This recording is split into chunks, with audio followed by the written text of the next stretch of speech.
నమస్తే విజయలక్ష్మి గారు. నమస్తే. ఇప్పుడు ఉండే ఈ ఒత్తిడిని ఈ సమాజంలో సొసైటీ తల్లులు ఎక్కువ సూసైడల్ టెండెన్సీకి గురవుతున్నారు. ఎందుకని అంటారు? నిజమే. ఈ మధ్య న్యూస్ చూసి నాకు కూడా చాలా బాధ అనిపించింది.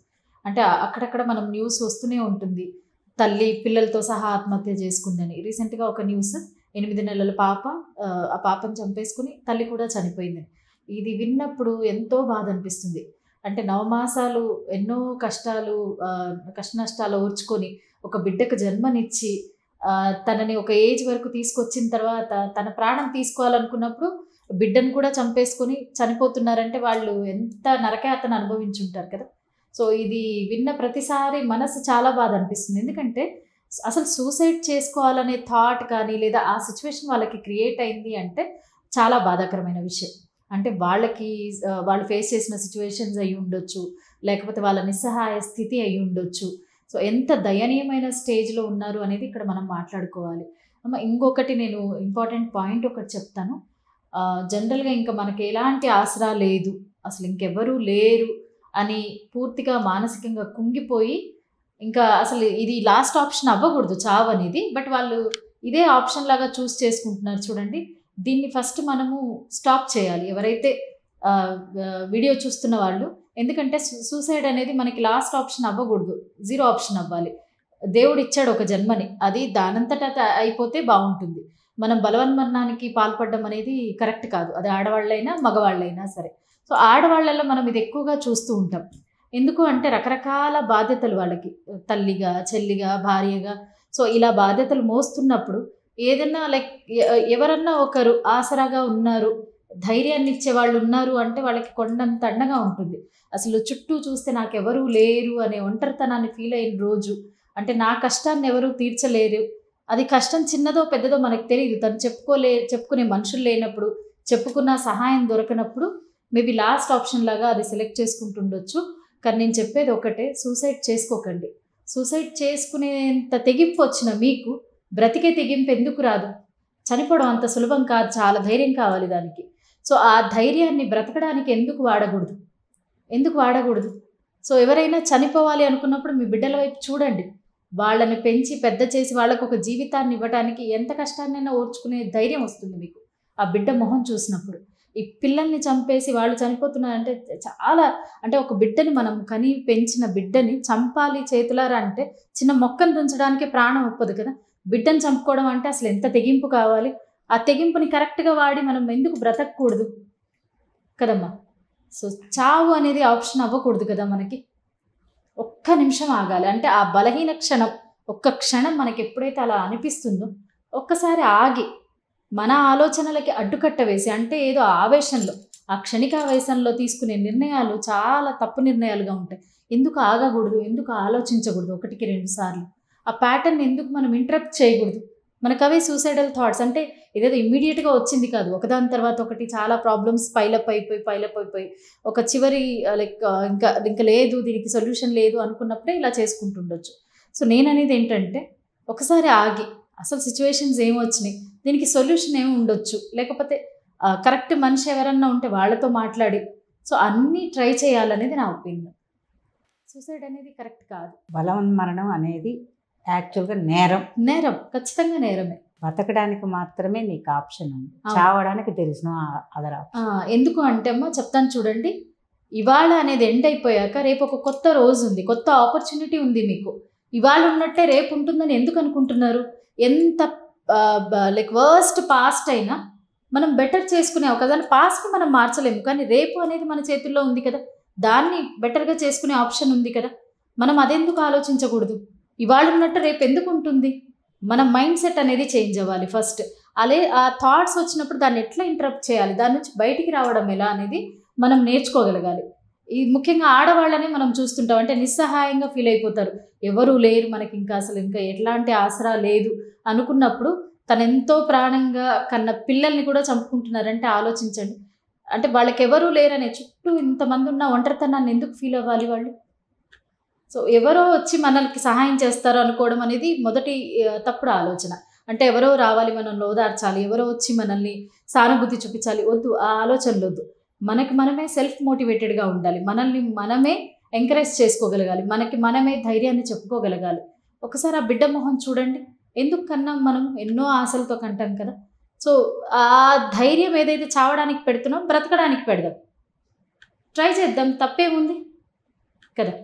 మనం ఈ మాట మాట్లాడుకుంటాం, పిల్లల్ని కూడా అంటే ఆ కసాయి తల్లులు అయితే మాత్రమే అలా చేస్తున్నారు అనుకోవాలి, అంతే కదా. ఇప్పుడు మీరు చెప్పిన పాయింట్లో పిల్లల్ని మొహం చూడమంటున్నారు ఒక సైడ్, మీరు ఫేస్ చేసిన ఇన్సిడెంట్ పిల్లల్ని కూడా అంటే పిల్లల మొహం చూడాలి అంటే భయం వేసి పిల్లల్ని కూడా చంపేసి కొన్ని సిచ్యువేషన్స్ మీరు చూడండి, పిల్లలు చనిపోతారు, తల్లి బతుకుతుంది.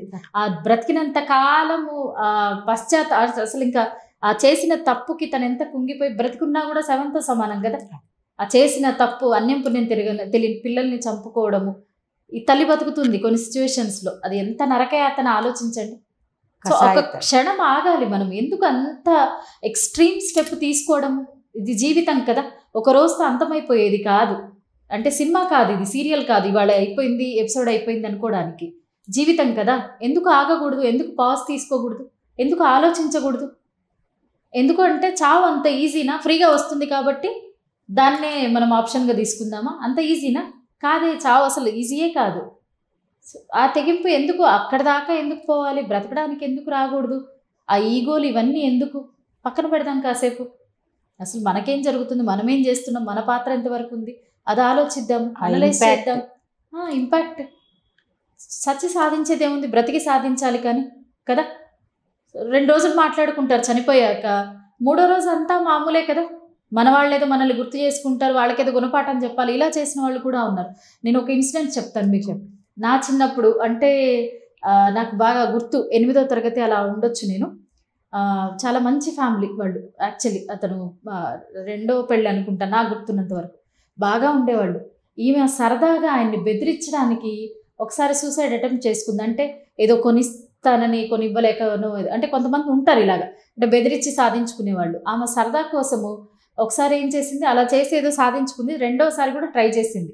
నాకు గుర్తున్నది చెప్తున్నాను నేను, నిజంగా జరిగింది ఇది. సో అతను ఎక్కడో వీధిలో ఉన్నాడు, ఇతను ఇంటికి రావడానికి 5 నిమిషాలు పడుతుంది, ఈ లోపు నేను కిరోసిన్ పోసేసుకొని అంటించుకుంటున్నానని బెదిరింపు ఏదో పిల్లలతో వార్త పంపిస్తే ఆయన పరిగెత్తుకుంటూ వస్తాడు, ఈవిడ ఓదారుస్తాడు, అంటే అటెన్షన్. సో చెప్పిన మాట వింటాడు అన్నట్టుగా ఏదో ట్రై చేసింది. కానీ ఇక్కడ ఏం జరిగింది, ఆయన వచ్చే దారిలో మొదలు ఎవరో ఆపారు, ఆయన మాట్లాడుతూ ఉండిపోయాడు. ఈ బాబు వెళ్ళి చెప్పాడు, ఆయన వచ్చేలోపు ఈమె కాలిపోయింది, చనిపోయింది ఆమె. అంటే ఈమె బెదిరించడానికి ఏదైతే ఒక ప్రాంక్ లాగా చేయాలనుకుందో అది నిజం అయిపోయింది. సో ఇట్లా చేసేవాళ్ళు కూడా ఉన్నారు. అది ఎంత తప్పు ఆలోచన చూడండి. చావు అంత ఈజీయా, అంత చులకన చావు? ఎందుకు చావాలి అసలు? చావడం ఎందుకు, బ్రతకాలి కదా, బ్రతికి చూపించాలి. చచ్చేంటి సాధించేది? చివరికి ఆమె చనిపోయింది, కానీ అందరూ ఆమెదే తప్పన్నారు, ఎందుకంటే అతనేంటి అనేది తెలుసు. ఈమె బెదిరించడానికి చేసిన పని, ఆ పులి మేక కథలాగా అలా అయింది. సో అట్లా కూడా చేస్తున్నారు కొంతమంది, ఎవరినో బెదిరించడానికి, అది కూడా తప్పే.